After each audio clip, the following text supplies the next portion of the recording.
What's up, guys? This is Jan for Chess24. Today we cover another exciting game from the World Rapid Championship, where the second day of action has finished. And as game of the day, I chose the encounter between Daniil Dubov, the World Rapid Champion in, I believe, the year 2018, also known as Magnus Carlsen's trainer in the last World Championship matches, and for his very entertaining playstyle. And he faces Nihal Sarin, one of the up-and-coming Indian superstars, already world-class in blitz, very, very dangerous in short time controls. This game is played in round number 7. Both players going into it had 4.5 out of 6, so they were in close contact with the top.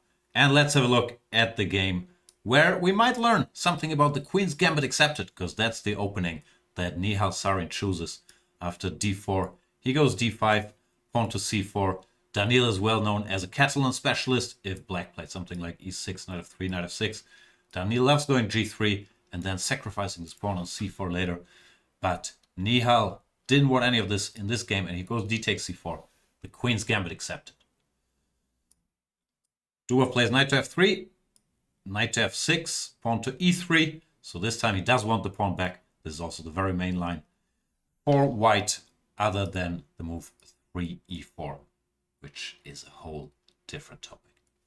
So knight f3, knight f6, e3, e6, bishop takes c4, c5, short castle a6. So far well known, a6 also the main move here. Black hopes to either exchange the central pawns, which leads to equality, or to settle white maybe with an isolated pawn on d4. But he doesn't want to commit to taking just yet. Keeps his options open, a6, maybe prepares b5, followed by bishop b7. And white faces a very, very broad choice here. I could draw a lot of arrows about possible moves. b3 is trendy, dc5 is a move, a4 is a move, a3 is a move, knight c3, bishop b3, bishop d3, bishop e2, knight e5, e4, rook e1, knight bd2. And I'm sure I'm even forgetting something. All these moves have been played at the top level. And Dubov plays a very natural move, queen to e2. Just clearing the d1 square for the rook, continuing his development, and asking black what black intends to do next. Pawn to b5 is played. This is also the main line, hitting the bishop. The bishop goes to d3. This is sort of a recent fashion. In the old days, we used to play bishop b3 here, and after bishop b7, pawn to a4. But practice has shown that after pawn to b4, black is doing all right, and the bishop on b3 is not that well placed. So Dubov goes to d3, and Nihal Sarin decides to now release this central tension with the move c takes d4, expecting probably white to recapture, after which white would have this isolated queen's pawn. There are alternatives. Levon Aronian recently played knight c6 in a game against Dubov, after which I like white after just d takes c5, because I think this knight could be a little bit misplaced in some lines. The knight could also go to d7, but now white's a4 gains a bit in strength, because here for these positions after b4, the bishop is much better on d3 than on b3. And after, let's say, a5, white should be a bit better. So Nihal goes c takes d4, sorry, goes b5, bishop d3, c takes d4, and Dubov, who's well known for not being shy, sacrificing material, goes for the move pawn to a4. Doesn't recapture here. Instead tries to open the position before black managed to develop and castle. Very interesting choice, and a line where I expect more developments in the not so distant future. Black has some options in the game. Sarin decides to just take on a4. He could also go b4, trying to once again keep the queen side a little more close, but then after e takes d4, this inclusion really favors white, who gets access to the c4 square for his knight. And this position is somewhat unpleasant. White could just follow up with bishop e3, bishop somewhere, knight b2, knight c4, maybe pawn to a5. Black will suffer a bit. Now the principal move is, of course, to take on e3. When white would now recapture, can't let this pawn eat everything. And this position is surprisingly unpleasant for black. I checked a bit, and I couldn't find any easy ways to equality after, let's say, pawn to b4, rook to d1. White will put up pressure very, very quickly. Both sides develop normally. And black, even though he's still a pawn up, is very cramped. This b6 square is weak. And the computer already gives white pretty significant advantage. So it's a very tricky line, as was to be expected from Daniil Dubov. His opponent Nihal Sarin takes on a4, and Dubov just recaptures with the rook. Once again offering this e3 pawn. Black could now take it. D takes e, bishop takes e3. I think this is a slightly better version for black, because white has already committed his rook to a4. And even this position is full of dangers. Let's say, I don't know, knight bd7, knight to c3, bishop e7, rook to d1, short castles, bishop to g5, and this rook is ready to swing into action via h4. Black has to be very, very careful not to just get blown off the board here. So Sarin, understandably, probably being surprised by this, decided he didn't want to take this hot pawn and just kept developing normally with bishop to e7, which is maybe a little too humble. Maybe if you want to develop, at least you should go knight c6, trying to stop this rook from taking on d4. And after knight takes d4, knight b4, white seems a little better, but nothing too bad has happened. Instead, bishop e7 was played, and Dubov takes the chance to activate his rook. Very rarely we see a rook entering the center like that this early in the game. This rook still has some adventures ahead of him. Queen to b6, knight bd2. The computer also mentions the very direct rook h4, eyeing this h7 pawn, asking black if he really wants to castle into this. But Dubov also very logically first decides to bring his knight to the c4 square, hitting the queen, gaining some more time. Knight c6. Now there's no time for knight c4 because black would take, and our queen would be on prise, or the white queen I should say, not ours. So instead, rook h4 is played. Once again, this rook already in a menacing position. And yeah, it looks normal, except that the rook from a1 is on h4, which you don't see every day. Sarin, understandably, decides to wait with castling, doesn't want to commit his king to this side of the board just yet.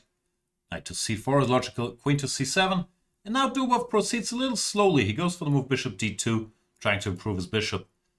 Computer here and also on the next moves is in love with the move pawn to e4, trying to push his pawn to e5, stopping castles, because then e5 would dislocate this knight from the protection of the h7 pawn.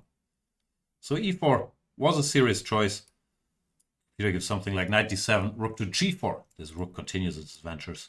Pawn to g6 and bishop to h6, once again important. Stop castles. And white keeps a significant advantage because the black king is not safe. But instead he chose bishop to d2. And now Sarin does castle into it. He could also once again have played knight d7, rook g4, g6, which is a slightly better version for black, because here there's no bishop h6. But white keeps some pressure after, let's say, rook to c1. His king will still not feel fully comfortable here. But Sarin ain't afraid of no ghosts, castles, bishop to c3, threatening to take and to take. Black has to do something about it. He decides to go pawn to g6, blocking this bishop's access toward h7. The alternative was h6, which maybe was a better choice, especially now that this bishop is no longer here to stare at that pawn. And once again, white should go pawn to e4, introducing ideas of e5. But it's not so easy to break down black's defenses here after, let's say, rook fd8. The computer gives white a small advantage with moves like bishop to b1, trying to stabilize. And then maybe going e5 followed by rook g4. But the game very much is wide open. Pawn to g6 was the choice in the game. And Dubov once again decides against pawn to e4. Goes for a direct attack. Knight to g5. And this carries a nasty threat. Let's say black does nothing. a5, obviously, not the best move. But just to show the threat, white to move wins. Knight takes h7. Knight takes, rook takes, king takes, and queen h5 check, using the pin. All of a sudden we see why this bishop went to c3. Queen h8, it's checkmate. Now I'm sure Sarin spotted that threat, and he decided to complicate matters with the move knight to d5. Now knight h7 is met by bishop h4, and rook takes h7 is met by knight takes c3, b takes c, bishop takes g5. Black is okay. But what did Nihal miss when he went for knight d5? You can see the engine bar does not applaud that move. Maybe you spotted it already. The last move of the game is already coming. That's a big reason why I chose this game. Because it's so pretty. It's not a motive we haven't seen before, but you rarely see it in practice, especially with his rook on h4, which doesn't make it there very often. White goes queen to h5. Sacrifice the queen. It's pretty much checkmate. G takes h, bishop h7 is checkmate. And there is not all that much to do about it, because queen h7 is a big, big threat. Bishop g5 would help if there was no rook on h4, but here it's met by queen h7. So Sarin, defending against that threat of knight h7, missed this killer blow, and Dubov wins in miniature in 18 moves against one of the premier fast time control players in the world. This, I believe is a very interesting line, first of all, against the Queen's Gambit accepted. This queen e2, bishop d3, and then the c takes d4, a4, willing to sacrifice a pawn and activate this rook.